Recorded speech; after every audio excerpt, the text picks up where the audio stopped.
Herkese merhaba arkadaşlar. Kanalıma hoş geldiniz. Yepyeni bir video ile karşınızdayım. Arkadaşlar bugünkü videomuzda Türkiye'nin güzel oyuncusu Ebru Şahin'den yeni paylaşım geldi.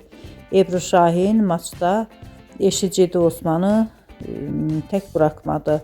Ben de bu muhteşem görüntüleri sizler için YouTube kanalımda video halinde sunuyorum arkadaşlar. Ebru Şahin ve eşi Cedi Osman'a dair video haberi ve fotoğrafları görmek ve bulmak istiyorsanız da kanalımı izlemeyi ve bildirim butonuna basmayı unutmayın.